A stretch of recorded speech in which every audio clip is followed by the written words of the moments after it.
welcome back. My name's Annie, and this is my creative detour. I thought I would actually take a craft or arty detour today. I'm actually going to do something a little bit different. I've been looking at the full deck challenge that Shana from ShanoukiArt does. I think she's done a few years in a row. I watched some of her videos a few years ago and thought, oh, I'd really like to do that someday. Probably about a week ago, I came across it again. It popped up on my YouTube, and I thought, I should do that this year. So I'm going to give it a go. To be honest, I've not done a challenge like this before. For those of you that don't know what it's about, it's basically a challenge that she sets up that you do once a week. You do a full deck of cards, so you pick out one card per week and you collage on it. And she sets some different boundaries or rules around that. You work your way through the year doing a different card a week. So I pulled out some cards that I had in my stash. These ones we actually got 2016. We went to America. For those of you that don't know, I live in Australia. We went on a holiday to America, and we went to quite a few different places. And on our way back, we stopped at Vegas and we stayed at the Monte Carlo. And they sell off all of their casino cards cheap. Now, I can't remember how much they were. I've got a feeling they might have been $1 or something like that for a pack of cards. And they're really good quality because obviously they're proper playing cards. And you can see on here it says this deck of cards was used in actual play in the Monte Carlo. And they have a really lovely linen texture to them. But you can see that on them, because they have been played in a real game, they actually cut the corners off them all to say this pack has been played with and it can't be played again. So they sell them all off cheap because I think they only play with a deck of cards for one round on the tables. I don't know. I don't play card games at casinos, so I don't know, but I do know that they have to turn them over fairly regularly. And they cut the corners off and they cut them so precisely. And I just thought I might use these because it adds a little bit of additional interest and form or shape to the card. So they're going to be my cards. They've got a nice matte-ish finish. The linen finish is textural, but it's not overly glossy. So, and then on the back, it's got the Monte Carlo logo on it. Yeah, and I'm not sure whether it's still called the Monte Carlo or whether the name has changed. So, for those of you that are doing the challenge, you would know that week 1 is red. For those of you that don't know about the challenge, the requirements of the challenge, the rules are that you have to use preferably a deck of cards. You must leave at least one of the identifying features showing. So the Ace of Hearts, the A heart needs to show somewhere. And you have to have one element or feature that you continue every week through the whole year. And for mine, I'm going to pick paint swatches. I think for Shana, she's going to be using postage stamps, so she's going to use a different postage stamp every week. I have lots of paint swatches and I love the names of paint swatches. So this one's called Red Splendor, this one's called Red Stop, and so on and so on and so on. So I also love the finish on the paint swatches. So I may, down the track, I may do some embossing on it, or I might do some heat embossing or stamping onto it. I don't know. We'll wait and see. So my continuing element is going to be paint swatches. And then we have to carry one item on from one week to the next. So I don't know what that's going to be yet. It may be some pattern paper, or I'm not sure, but there needs to be something on our week 1 card that we carry into week 2. And then from week two's card will carry one thing onto week 3, and so on and so on. So they're the main 3 rules. Like I said, it is my first time, and I'm probably going to just get started with playing. I do have a few things. Actually, I'll pick a card first so that that's done. I think because it's Red Week, I want to pick just colours from, oh, we better put the 2 of hearts in, just from the red suits, and I'm going to leave the jokers out. And I'm not going to actually pick which one it is. I think I'm going to each week leave it to chance and just pick something random, shuffle it up, and throw one out. And then I won't know what I'm getting. I'll pop those to the side now, pack them away later, and let's see what card we're playing with. Oh, the 2 of hearts, the one that I'd actually had at the back of the pack. So there we go. We're playing with the 2 of hearts today. I did pull out just a few random red pattern papers. I think most of them are single-sided. I did pull out a few cut aparts. I'm not sure where I got these from, possibly from my craft shop that closed down. She was selling off pattern papers, sheets of pattern paper for 10 cents a sheet in the end. So I picked up a whole stack of just random ones, and then I've cut them up. So I've pulled out some of those. I obviously have some paint swatches. I'm not quite sure what I'm going to do with that yet. I think that I'm going to die cut something out of that.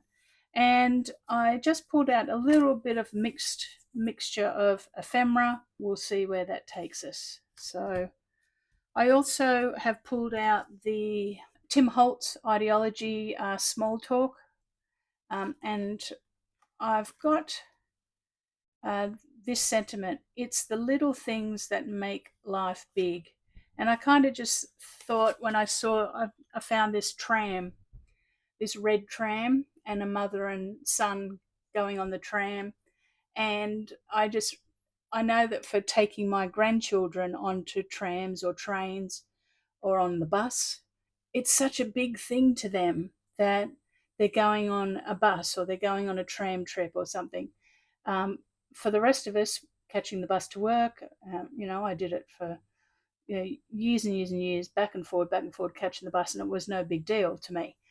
Or catching a tram. But when you're smaller, it's such a big thing. And I really just like that sentiment to remind us that doing little simple things can actually be fairly big in the eyes of others, or if we just focus on it a little bit, it can be something quite special. So yeah, I've kind of have a little bit of direction. I'm kind of thinking I'll play with some of these cut aparts, pattern paper, and eventually put this tram on here with some tickets. And I have to include on the face of the card, as my rule that I've set myself, I have to include some part of a paint swatch, whether that's a name, whether that's a punched out shape, whether it's using it for backing or whatever, but somewhere I've got to include that on there. So I'll get started, and I'll probably speed up the video and put some nice music on for you, and we'll see where this takes us. So you enjoy the music.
Okay, I've finished the card, and I'm really sorry about the um, zoom and the focus going out while I was filming. I was completely unaware of that happening while I was in my little crafting and arting zone. But let's have a little look at the card. Here it is. I'll just hold it up a little bit closer so you can see, just for a little bit. It's got an interactive element on it, and I've met all of the requirements. So I'll just walk through what I did and talk through what I like about it and what I think that I could have done better. So the things that I like about it, I like that I've put an interactive element on it, and um, I like how I cut around the tram and then I drew on electricity, wire so that it joined the tram to where the birds were sitting. So I liked that bit. I could have done a little bit better planning for where the sentiment was going to go before I'd stuck down this Red Splendor paint die cut. So that's that Red Splendor 166 is from the paint swatch. But what I like about that is it kind of is inferring that this tram is called Red Splendor and the number of the tram is 166. So I kind of liked that the name of it, but I probably could have positioned that a little bit better. The thing that I like about this the most is the story. So I'm really happy with the story of it's the little things that make life big. And for this little boy going on this tram, it's probably the best thing that he's done in months. So I like that it's got a strong story. And for a first attempt, I think it turned out okay. I like the sketchy lines that I did. I probably could have done a few more sketchy lines up around the birds. Nevertheless, it is what it is. On the back, I have stamped it when I did it, and I stuck on a red stop paint swatch, inferring that this stop here that they're getting on is called the red stop. So, and you can see here that I could have done that.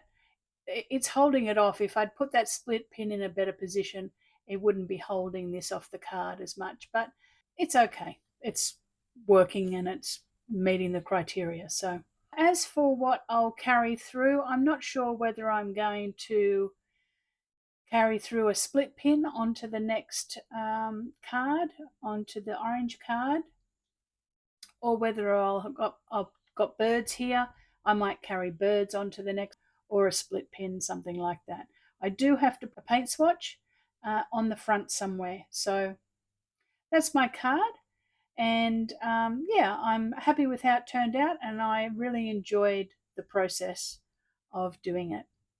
So thank you so much for watching. If you enjoyed the video, I know that the videoing didn't go as planned, but bear with me and we hope to do better on the next one.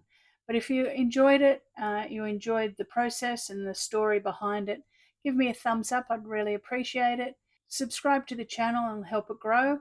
I will put the links down there for in the description for Shana's channel, and a link to her introduction video to the full deck challenge number 3. It's not too late to join, and it's lots of fun. So I'll put those links below and the hashtag for the challenge. So thanks again, and I will chat with you in the next card challenge. See you next time. Bye.